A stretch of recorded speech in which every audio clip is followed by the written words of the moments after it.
to the road to 1975. Leningrad Interzonal, played in 73.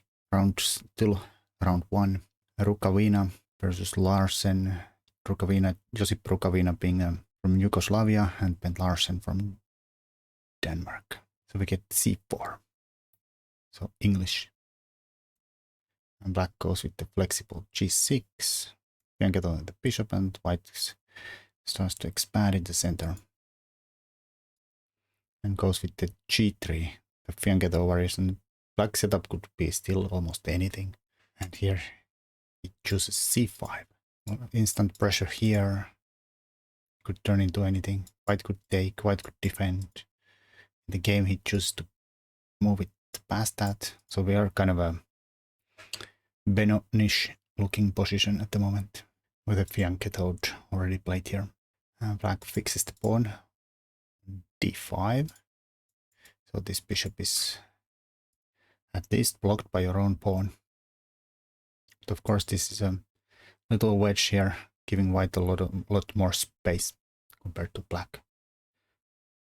But yeah, this bishop is totally unleashed at the moment. Black hasn't committed the knight yet. Well, white plays fianchetto. Since you played g3, might as well do that. And black goes for the knight a6. Aiming towards the c7 where it supports maybe sometimes e6, putting pressure here, but also the b5 pawn break, unleashing the b file and everybody on the b2 pawn. Here white plays knight f3. Could also play knight c3, but he commits the knight to f3. Gets ready to castle. And here Larsen turns it completely around and turns it into a kind of like a Leningrad Dutch instead. The knight has not moved, so it's not wasting time with f5. And here the point is that maybe white had played c3, knight c3 instead. Well, there is always this funny business with takes sometimes possible, but takes f5 and knight f6 stuff. But point I'm trying to make is that f5 and there the knight could, this knight, instead of being committed here early, this the knight h3 and it can access f4 and g5, and those could sometimes be pretty juicy squares versus the Leningrad Dutch. Here white doesn't have that flexibility and Larsen takes advantage of that. Other way would have been a very Benonish way to try to break through there. White can say no, but black can try to insist, and then white really does this kind of Benoni bind here, and black can try to push that through with all his might, but then we get these a5s and maybe b5 anyways, and then you get this kind of a double-edged position where black has the bind on, or the pressure on the b pawn, but white has the a pawn to target there in return. But yeah, instead we got f5, castles, knight f6, so we commit the knight now that we have put the pawn on f5. Very nice grip on e4 square.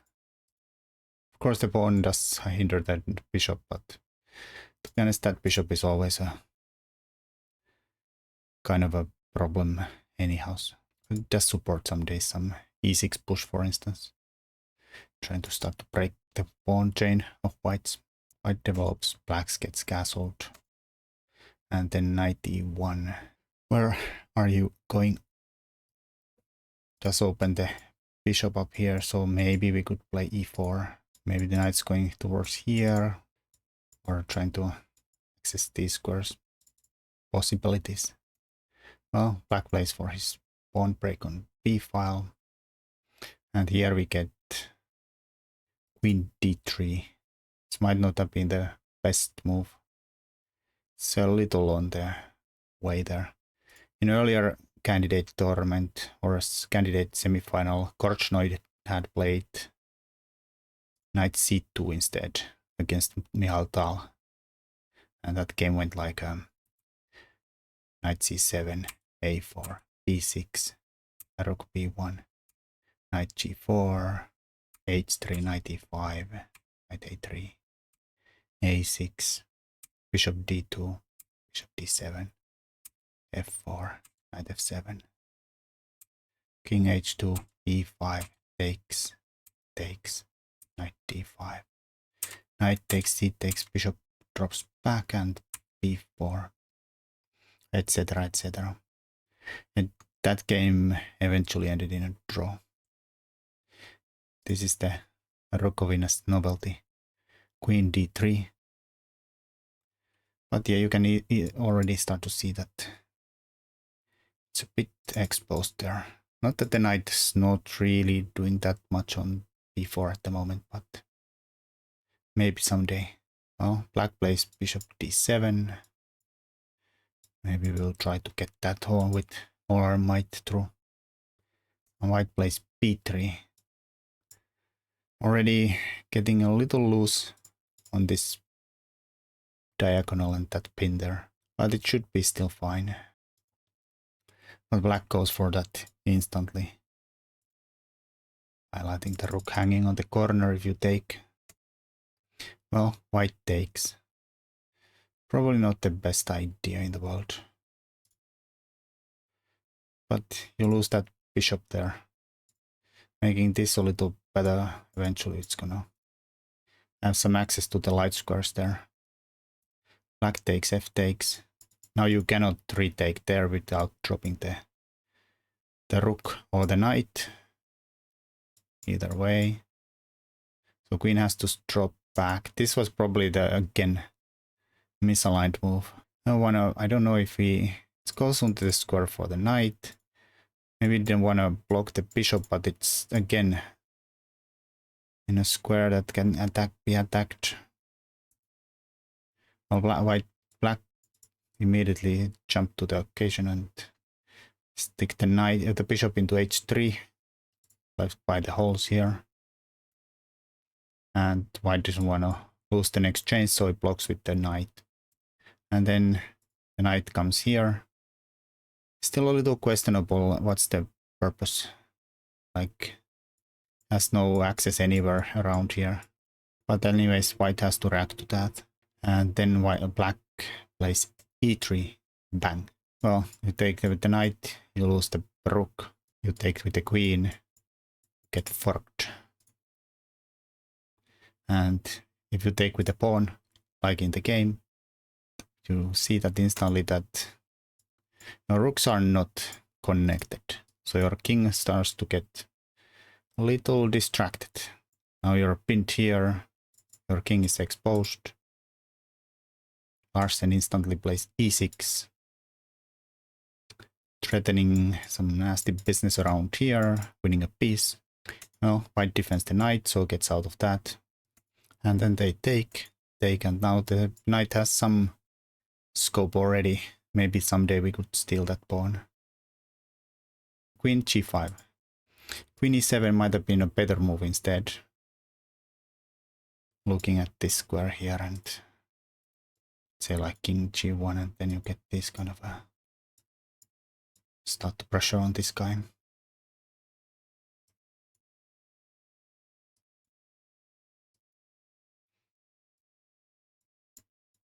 Quite nasty threats there. There is some funny business with them. There's some like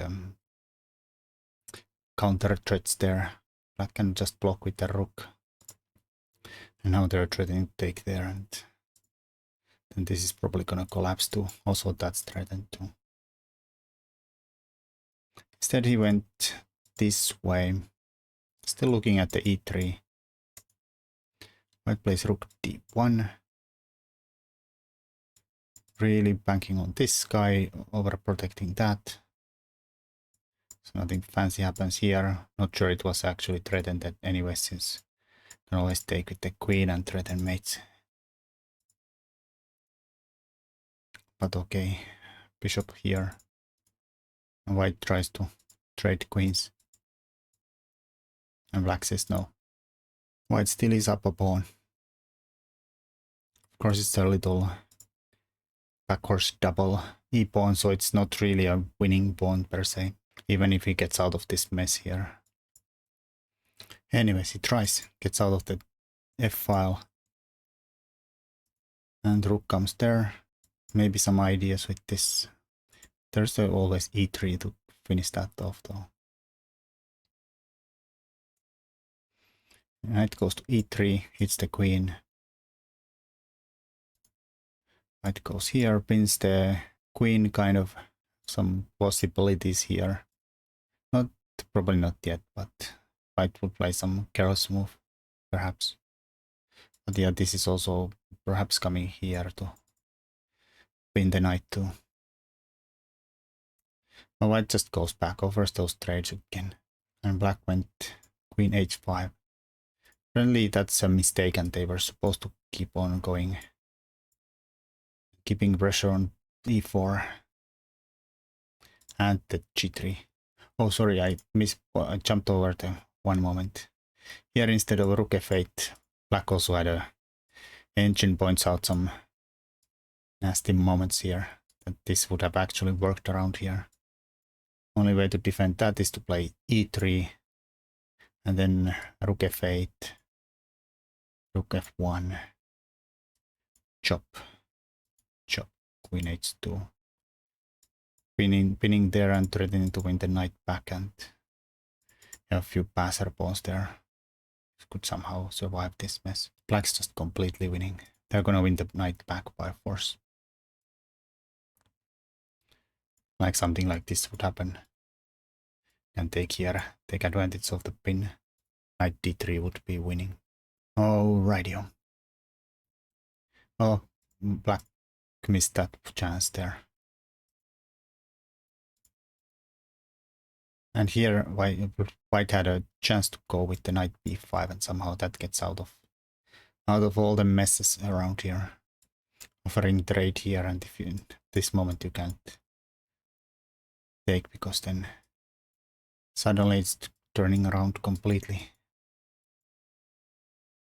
That's the computer line, just don't know. Offering the queen trade makes sense, but things are starting to collapse around here and the threats are gone. But yeah, White also was in, I think, big time trouble anyway, so just defense here. But they missed the chance. Larsen finds a nice tactic. Bishop takes, king takes, and then the blow. You can pause and see if you find the finishing touch. Alright, I'm gonna show you now. Larsen's nice rook f2. Ding. Well, you have to take it, otherwise that's mate in one. Bang. Queen takes here. Either of these moves are mate one on g3, and if you go to f1, then there is the queen h3 here. Rukavina just resigned. But for instance, he would have, if we were going to g1, then the mate is queen takes, goes back. Well, here was mate in one. We give a another check, king f2. We give a bishop check. Now again, if you go here, you get mated by this. So you kind of have to go upwards, and then you're gonna get discovered. Not only you lose a queen, but also you get checkmated instead. And the other line would have been, if you insist of trying to sneak there, can kick you off there by with a bishop check, and then we go back to the same line. Okay, here also this is another other mate, but you can also go to the other line here. But that would have been actually faster. Mate in two. So here Rukavina just gave up. Calculated that he gets mated. Well, until next time. Ciao ciao.